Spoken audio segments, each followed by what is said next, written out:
hari ni orang dah terima dah konsert-konsert sebagai contoh. Kalau saya nak selesaikan kat situ. Tak boleh buat. Bismillahirrahmanirrahim. Assalamualaikum warahmatullahi taala wabarakatuh.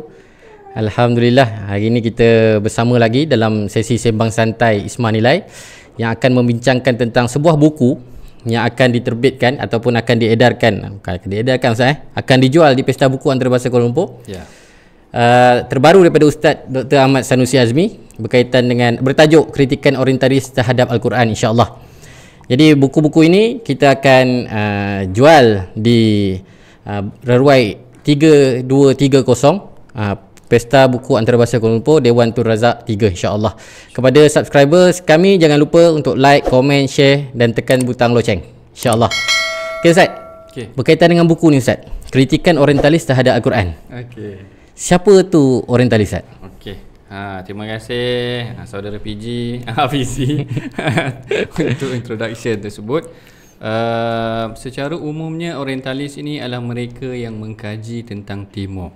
Kalau kita tengok perkataan oriental itu sendiri membawa maksud timur, orientalis membawa maksud pengkaji perkara-perkara timur.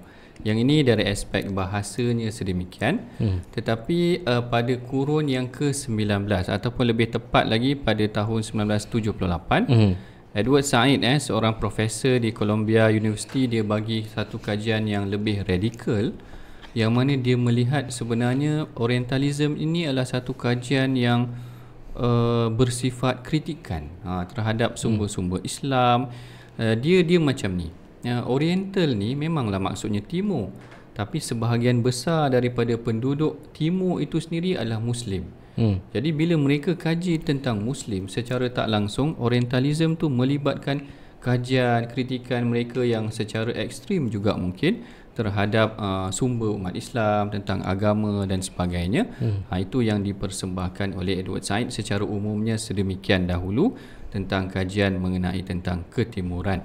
Maksudnya yang mengkaji itu ialah barat lah. Barat lah. Sebab Edward Said pun dia kaji tentang penulisan ataupun kajian-kajian research yang dijalankan di England ataupun secara dalam bahasa English dan juga Perancis itu sendiri. Maksudnya kalau permulaan kajian tu bila Ustaz? Bila dia orang mula mengkaji? Zaman Rasulullah sendiri ke dah mula orientalism? Perkataan orientalism ataupun orientalis ni dia muncul pada kurun yang ke-18, 1700 lebih macam tu. Cuma kalau kita nak kata tentang orientalism dalam erti kata mengkritik Islam ataupun Al-Quran tu, dia bermula pada zaman Quraisy sendiri, maknanya pada zaman Rasulullah sendiri. Kritikan tu telah bermula. Macam tu. Okey. Maksudnya kalau orang tu Korea mengkritik Al-Quran, dia bukan orientalis lah sebab dia daripada timur. Ini saya suka jelaskan kepada penonton sekalian. Macam tu tadi, maknanya secara umumnya oriental ataupun orient maksudnya timur.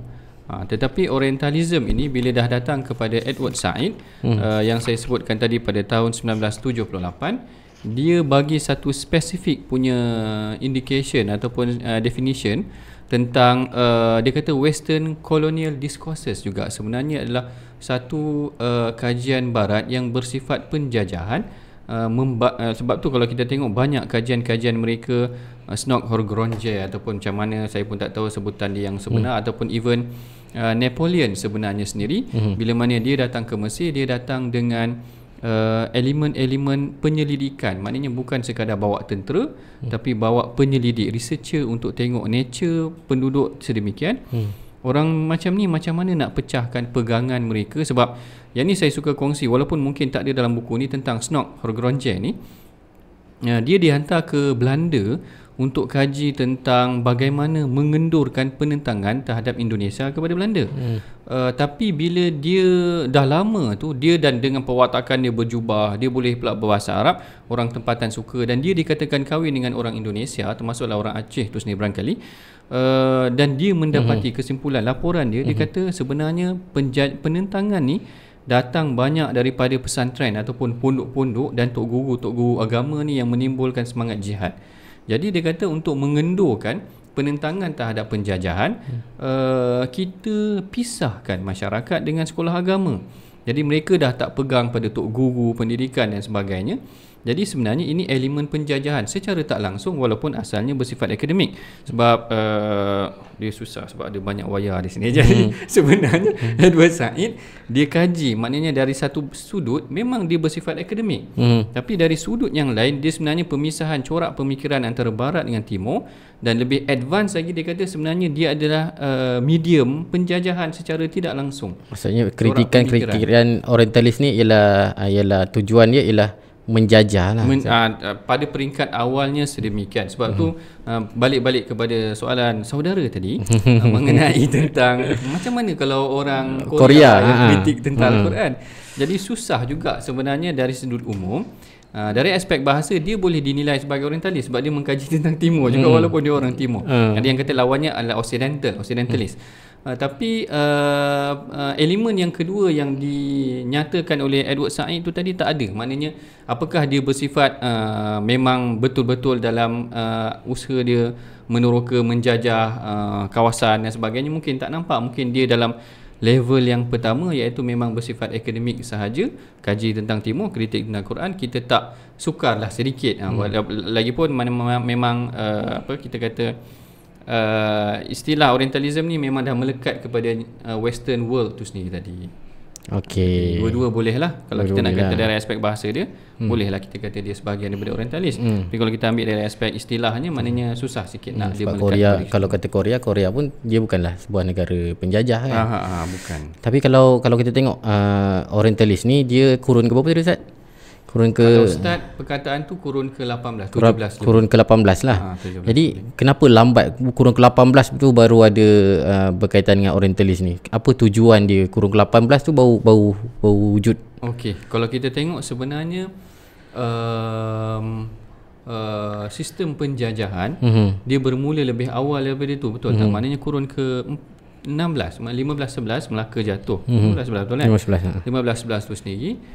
Kenapa tak ada term orientalism tu sendiri? Maknanya dalam tempoh 3 ke 400 tahun penilaian ataupun pengumpulan pengkajian research tentang perkara-perkara ketimuran ni dia memakan masa juga sehingga dia dikompilekan menjadi satu penyelidikan ni pada pandangan saya lah. Maknanya bukanlah daripada awal kurun ke-16, 15, 11 tu dah ada proses orientalism tu tadi, tapi dia makan proses sehinggalah istilah tu terbentuk pada 17 something 868 macam tu, barulah dia secara officialnya sedemikian.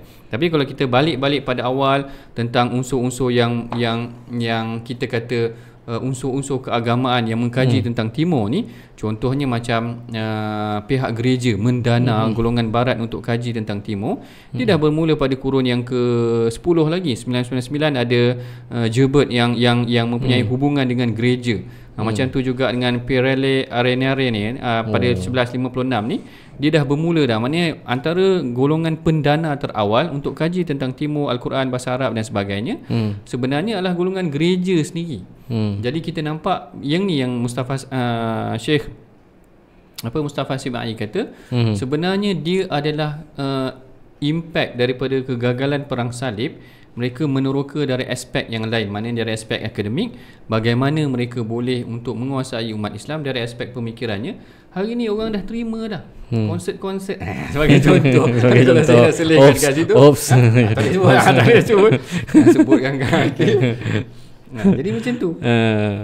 Okey, kalau kita tengok buku ni Ustaz, dalam buku-buku ni dia antaranya yang pertama yang kita baca dalam buku ni, dia tulis who is the author of the Quran kan. Ustaz sendiri bukan belajar daripada universiti di mana? Kan? Birmingham kan. Ini sebenarnya soalan daripada apa ke Ustaz? Daripada supervisor. Dia terinspirasi jugalah betul kan. Dia sebenarnya dalam meeting yang pertama saya bincang dengan supervisor saya mengenai tajuk.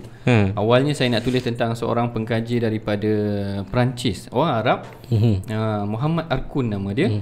Dia melihat Quran ni sebagai ada elemen kemanusiaan, sebab satu perkara yang disusun termasuklah Al-Quran sendiri tak terlepas daripada elemen manusia, human tu tadi. Jadi takkanlah human ni tak terlepas daripada melakukan kesilapan. Sebab tu nanti kita tengok dalam buku ni ada ayat yang tertinggal, ada ayat yang tertambah, ada mungkin Quran ni terkurang, ada corruption dalam Quran ke. Ini semua yang digambarkan oleh Muhammad Arkun. Bila bincang dengan supervisor Profesor David Thomas kata pada saya, Arkun ni aku pernah duduk satu bilik dengan dia. Dia kata aku pernah duduk satu bilik dengan dia. Arab panggil dia kata anta kafir. Macam tu. Arab tuduh Arkun ni sebagai kafir dah terus kerana dia kritik Quran. Jadi David Thomas waktu tu kata pada saya, kenapa kau nak kaji tentang orang yang memang orang Islam dah tak nak dah. Macam tu. Lepas tu dia tanya pada saya, Arkun ni walaupun dia orang Arab Jazair, orang Algeria, tapi dia tak menulis dalam bahasa Arab, dia menulis dalam bahasa Perancis. Kau boleh ke baca bahasa Perancis? Tak boleh cakap kan, dia tak boleh bahasa Perancis. Dah macam mana kau nak kaji macam tu kan? Tapi masa Ustaz tahu berkaitan dengan isi-isi kandungan apa yang dia tulis tu daripada bahasa apa? Bahasa Arab. Bahasa Arab. Masa ada terjemahannya lah. Dia ada translation dia dalam bahasa Arab. Kebanyakan penulisan Arkun dah ditulis bahasa Arab kerana ulama kita nak jawab penulisan dia tu. Tapi disebabkan kerana tak boleh berbahasa Perancis, French tu tadi, jadi supervisor kata kau kena tukar tajuk lain. Kena tukar tajuk lain. Jadi stres lah selama beberapa bulan sebab kita dah prepare tajuk yang tu. Jadi propose pada dia beberapa tajuk yang diterima adalah tentang sirah dalam Quran. Cumanya sebagai contoh, saya suka bagi contoh ni kepada pelajar saya. Sebagai contoh macam ayat alam nasyrah laka sadrak, bukankah kami lapangkan dada kamu. Dalam kebanyakan tafsir membawa maksud Rasulullah yang dilapangkan dada. Tapi bila sampai Imam Tirmizi kata ayat ni berkaitan dengan kes belah dada Nabi ya. Maknanya berkaitan dengan kes syaqqus sadar, belah dada Nabi. Jadi saya tanya pada supervisor saya, macam mana kita boleh faham yang ayat ni sebenarnya relate dengan kes belah dada ataupun sebagainya. Jadi dia tanya saya balik, dia kata siapa yang karang Quran? Who is the author of the Quran? Inilah. Sebab dia kata only the author knows the meaning. Hanya pengarang aja yang tahu maksud yang ditulis tu lah. Maknanya kalau macam saya selalu bagi contoh dalam Facebook, kalau saya tulis hari ni Alhamdulillah. Jadi ni Sanusi nak maksudkan ke siapa? Alhamdulillah tu apa kan? Kepada siapa? Alhamdulillah tu siapa? Dapat apa-apa kan? Jadi macam tu juga supervisor kata. Jadi yang apa yang ada dalam Quran ni adalah apa yang pengarang dia sahaja tahu. Jadi macam mana kita, can we interview God? Dia tanya waktu tu kan. Boleh ke kita nak interview God? Nak interview macam dia non-Muslim, dia memang tak fikir pun tentang perkara tu, tapi dia kaji tentang Quran. Jadi itu yang menyebabkan saya terfikir dia pun provide banyak juga bahan bacaan, sehingga saya pun terpengaruh juga untuk, bukanlah terpengaruh, terinspirasi jadi orientalis. Jadi orientalis untuk saya himpunkan apa persoalan-persoalan yang pernah dilontarkan oleh orientalis untuk faham tentang Quran. Itulah bagaimana terinspirasinya penulisan akhirnya terhasil buku kritikan orientalis terhadap Al-Quran ini. Kalau bahasa Inggerisnya apa Ustaz? Orientalis criticism ataupun kalau saya buat memang ada bahasa Inggeris lah.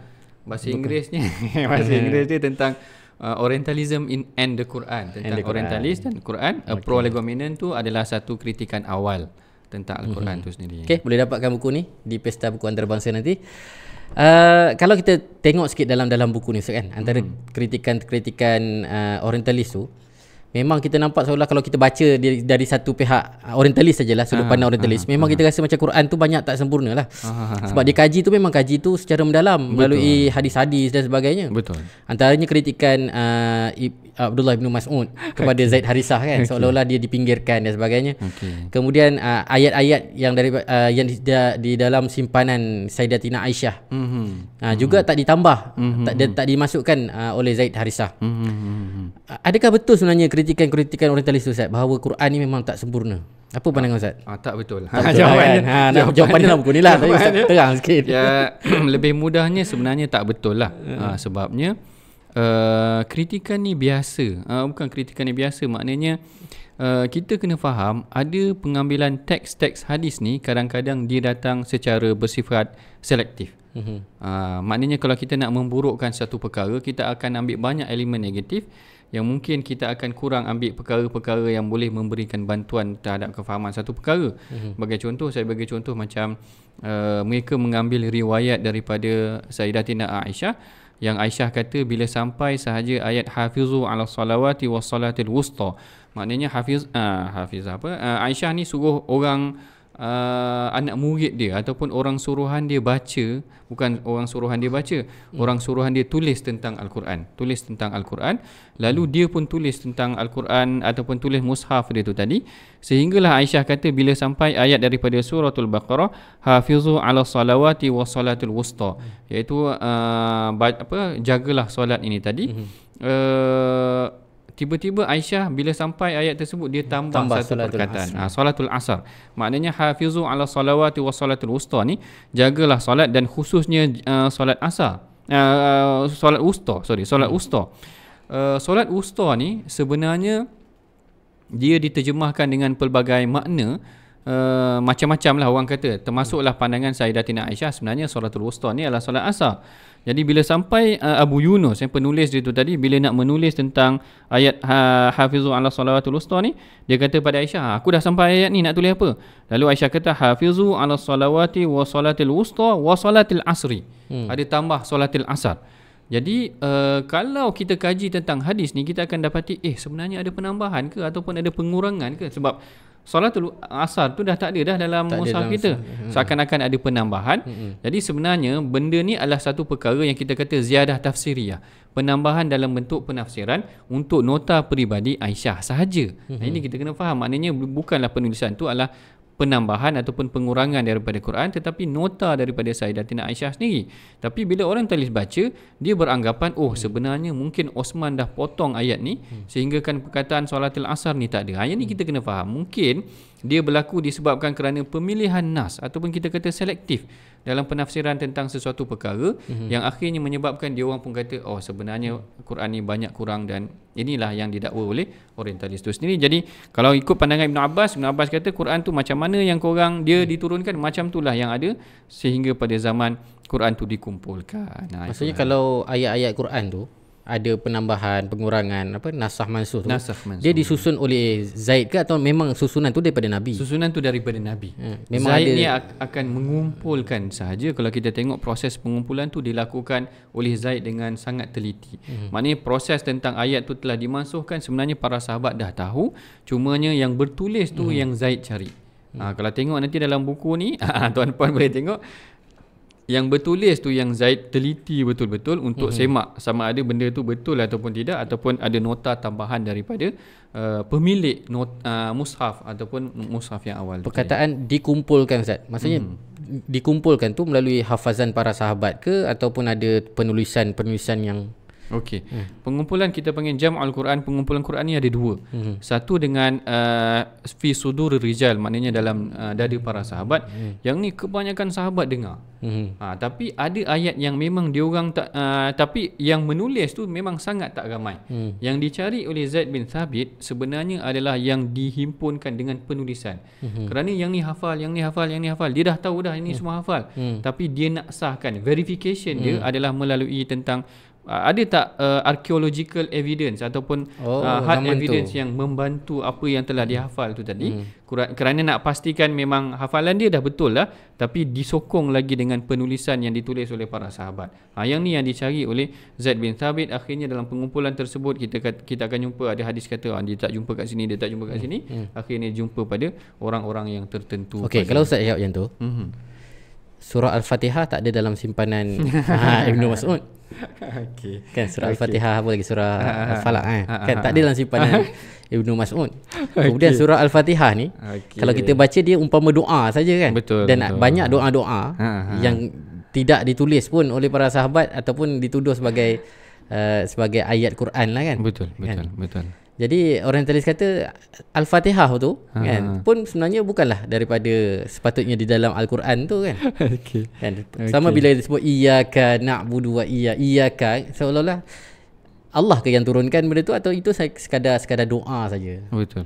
Jawab Ustaz, cuba jawab. Okey.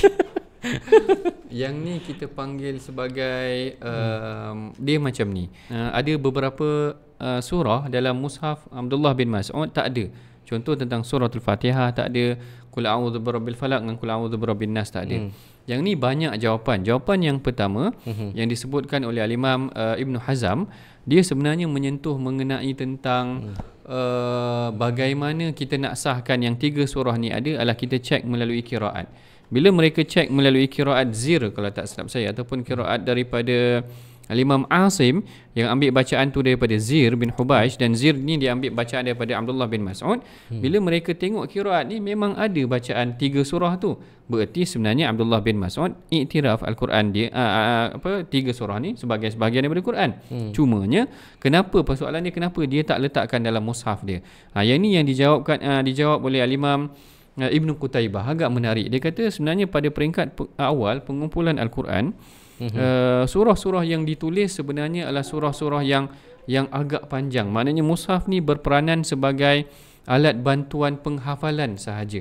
Alat bantuan selain daripada rekod, alat bantuan penghafalan. Jadi gambarannya adalah mungkin 3 surah ni adalah surah yang dah biasa dihafal oleh para sahabat. Jadi dia tak masukkanlah ke dalam tu. Cumanya mengenai tentang ayat iyyaka na'budu wa iyyaka nasta'in ni adalah satu perkara yang agak kontroversi jugalah, walaupun tak disebutkan dalam buku ni, yang menariknya persoalan dia, kalau yang ni siapa, Otto Jeffrey sendiri kalau tak salah, ataupun Andrew Ripin, dia kata bila kita kata iyyaka na'budu kan, kepada engkau kami sembah, takkan Allah Ta'ala cakap macam tu kan? Maknanya takkan Allah Ta'ala sendiri cakap kepada engkau kami sembah. Kalau Allah Ta'ala nak turunkan ayat iyyaka na'budu, kenapa Allah Ta'ala tak cakap Kul, katakanlah iyyaka na'budu, katakanlah wahai Muhammad, iyyaka na'budu, kepada engkau kami sembah wahai Allah. Jadi dia memberikan gambaran sebenarnya iyyaka na'budu ni seakan-akan sama ada kata-kata Rasulullah yang menyatakan iyyaka na'budu, ataupun mungkin kata-kata Jibril. Pandangan orientalis sedemikian.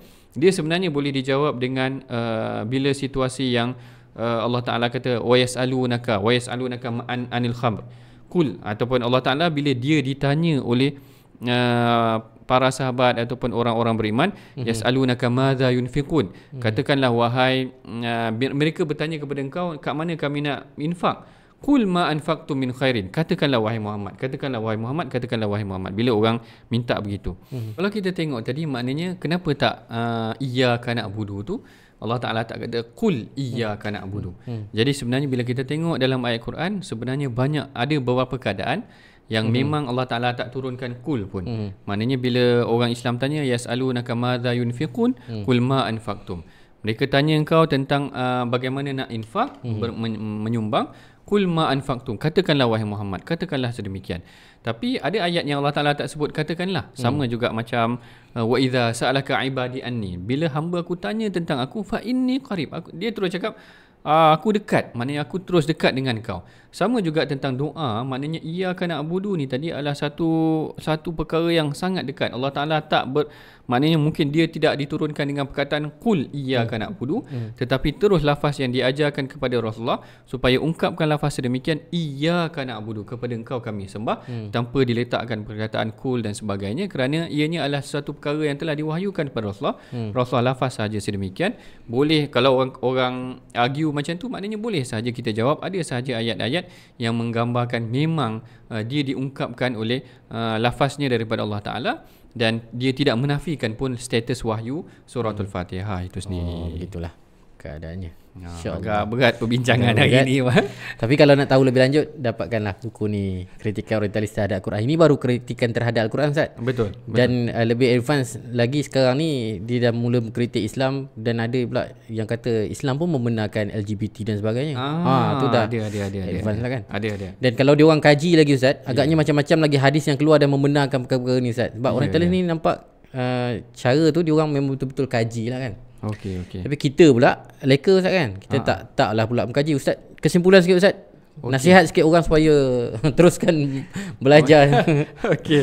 Okey, yang pertamanya kalau kita mendengar tentang keraguan sedemikian, jangan kita terus percayalah. Maknanya kita ambil satu pendekatan untuk semak semula apa yang didakwa oleh golongan yang sedemikian. Sebenarnya bukan sahaja orientalis, orang Islam sendiri sebenarnya ragu-ragu terhadap Quran ni pun mungkin ramai.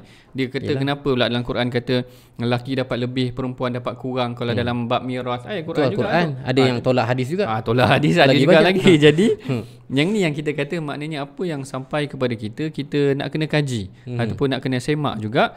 Dan jangan itu yang pertama, maknanya apa yang sampai kita semak. Yang kedua, kita malulah dengan orientalis. Sepatutnya kita lagi rajin daripada dia orang. Dia orang hafal Quran macam supervisor saya tu. Maknanya dia boleh berbahasa Arab, pernah duduk di Sudan. Maknanya bayangkanlah kalau dia boleh duduk di Sudan, bolehlah berkomunikasi dalam bahasa Arab dan sebagainya. Malu kita dengan dia orang. Barangkali dia orang kaji, baca Al-Quran ataupun baca hadis lebih banyak daripada kita. Kita lebih banyak baca apa je? Tak tahu, tak baca dah. Abang tengok TikTok. Takut dah. Bukan baca Facebook dah. Dah tengok TikTok dah sekarang. Zaman dah berubah dah. Okey, itu sahaja. Okey, alhamdulillah. Terima kasih kepada Dr. Ahmad Sanusi atas penerangan sedikit sebanyak tentang kritikan orientalis terhadap Al-Quran. InsyaAllah boleh dapatkan buku ni sekali lagi di Pesta Buku Antarabangsa Kuala Lumpur, 3230 saya, Reruai 3230. InsyaAllah jangan lupa untuk like, komen, share dan tekan butang lonceng untuk subscribe kami. Kita akan bertemu lagi di lain masa dengan tajuk lebih menarik, insyaAllah. Assalamualaikum warahmatullahi wabarakatuh.